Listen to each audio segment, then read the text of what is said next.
नमस्कार, India news के digital platform में आपका स्वागत है।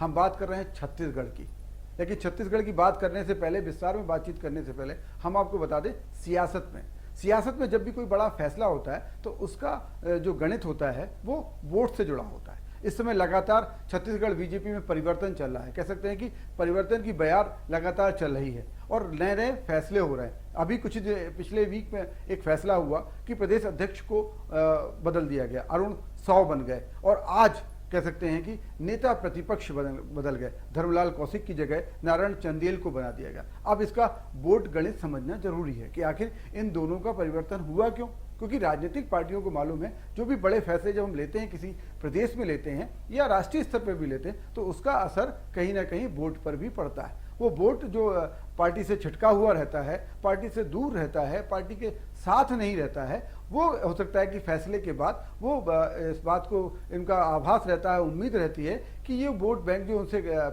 छूट गया है वो उनके साथ आ जाएगा। 2018 के विधानसभा चुनाव में बहुत सारे ओबीसी हो गए, साहू समाज हो गया, वो बीजेपी से छोड़ के कांग्रेस की तरफ चला गया था, जिसकी वजह से एक बड़ी हार बीजेपी को मिली थी। लेकिन अब बीजेपी ने उससे सबक लिया है और सबक लेने के बाद लगातार इसके लिए पार्टी के अंदर मंथन चला है। मंथन चलने के बाद उस पर कुछ ना कुछ अब परिवर्तन भी दिखाई दे रहा है। पहला परिवर्तन अरुण साव के रूप में हुआ जब प्रदेश बीजेपी को एक नया अध्यक्ष या कह सकते हैं मुखिया या कप्तान मिल गया।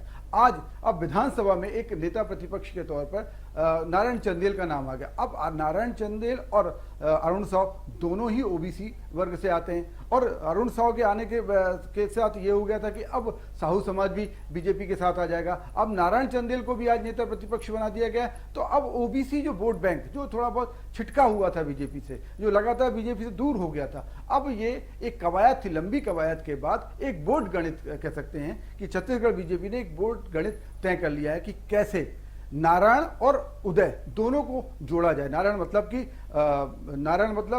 कि नारायण सिंह चंदेल की बात हो रही है और उदय की बात हम बात कर रहे हैं अरुण साव के रूप में। ये दोनों कैसे इनको साथ में जोड़ा जाए, कैसे इनको साथ में लाया जाए और जब ये दोनों साथ पूरे प्रदेश में जाएं, और प्रदेश में मतलब कि छत्तीसगढ़ में बहुत सारे ओबीसी वर्ग बहुत बड़ी संख्या में है, इनका वोट बैंक अच्छा खासा है, इसको कैसे जोड़कर हम भूपेश सरकार जो कि लगातार जनता के हित में काम कर रही है, जनता के लिए काम कर रही है, उसको एक अच्छी खासी चुनौती दे सके।